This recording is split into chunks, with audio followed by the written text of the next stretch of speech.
Hello, my name is Ashley Hefner. I'm a staff psychologist at the Learning Assistance Center and Disability Services Office at Wake Forest University. In today's video, I'm going to review the attendance modification, also sometimes known as the flexible attendance agreement. Students will have this noted on their letter to their faculty. However, a second step is needed to put this accommodation in place. I will review from the student side how to implement and set up this accommodation through the AIM portal. Once students have logged into the portal, they will be able to access their information and see their accommodations for the year. This student, Demon Deacon, has the following accommodations: alternative testing, such as 50% extended time, attendance consideration, which we will talk about today, and then text and alternative format, which we will cover in a different video later. Focusing on attendance consideration, this is what the letter would look like that the faculty received. Okay, this is an example of the letter that faculty will get via email. This letter discusses the students' accommodations that they will receive, such as 50% extended time on time test, and then also the attendance consideration accommodation. Students and faculty will need to meet together to discuss this and complete the flexible attendance contract. More information about this policy can be found at this link. We strongly encourage student and faculty to go to this link and read about the guidelines. As I clicked on the link, it takes me to this examples of accommodations on the Learning Assistance Center and Disability Services website. I will scroll down and click on the modified attendance policy. This should pick up a Word document, a PDF, that talks about our modified attendance policy. Once again, I strongly encourage faculty and students to read over this policy, as it may clear up any questions they might have. It also provides examples that students and faculty could be aware of that can guide their discussion. In previous semesters, before we implemented AIM, students and faculty were to complete these questions together. Here you see the questions, and then you were to sign them and send it back as a hard copy to the Learning Assistance Center. However, since we have implemented AIM, we now have an electronic process to complete these questions. Please keep in mind, once again, the description of the policy and discussing and having this read over before you complete those questions with students.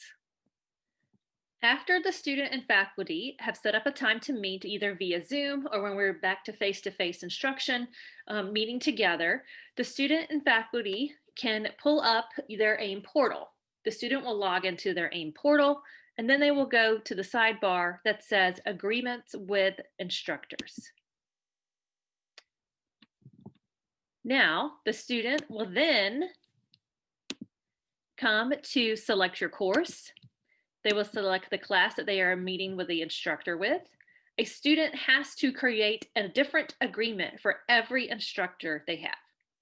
So they will click on Create Agreement. They're meeting with Ashley Hefner as the instructor. Once again, you can see here the agreement should be completed with the professor. If there are concerns about attendance and how it could fundamentally alter the class, please contact the Learning Assistance Center. Once again, you have a link to the full policy there. The student and the professor will discuss the maximum number of disability-related absences allowed for this student for the course before it would become a fundamental alteration of the class. And then they would complete this number. So they may enter 5. How would the student notify the instructor of a disability-related absence? They would then click and talk about ways that they would know. So they could email as soon as possible, and they may also, maybe your professor who has a text number. What is the process for turning in homework and assignment projects due on the day of the disability-related absence? Would you prefer the student turn it in at the next class, turn it in to the professor's office hours or with the office, or another time? We ask that you be very clear as you are filling out these so that there is clarity and clear expectations of how work is to be completed and turned in, and clear communication between the student and faculty. Once again, what is the process for turning things in? Complete this information. What is the maximum number of days a homework assignment project may be turned in late following a disability-related absence? And then what is a procedure for making up a missed quiz or in-class assignment given on the day of a disability-related absence? So making sure these are very clear expectations and that you will write this down. So once again, the student will then certify that I have discussed this agreement with my instructor and that all this information is correct. So I will input a couple of information in here so that we can see what happens next. Okay, and then submit to instructor. Okay, so keep in mind, it says here, you have to complete each one for each instructor. So if Demon Deacon student had a different class, that would then pop up and they could then select the next class, have another meeting with that professor and complete that information. As a faculty member, you will receive an email of the completed agreement with instructor for your records. You will get that email from the LACDS via the AIM system. Students can always go back to this agreements with instructors on their page and click on agreements with instructors. You will see here that this is her attendance agreement. We can view it with Demon Deacon.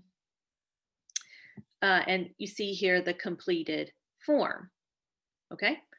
If for some reason, let's say that if the student and the faculty need to modify the agreement at some point during the semester, that you can click here and modify agreement with instructor. Keep in mind any modifications, you as the instructor will be notified via email if a student goes back and attempts to modify this without you knowing. So that is a fail-safe with the system. So let's say we're not going to text the professor anymore. We're only going to do email as possible. And the student, let's say, had a significant health event, and you decided as a professor, you could have 8 maximum related absences. Once again, the student would certify that this is discussed with the instructor and is true to the best of your knowledge. The student would then update that agreement, and then the faculty would get an email with an updated agreement.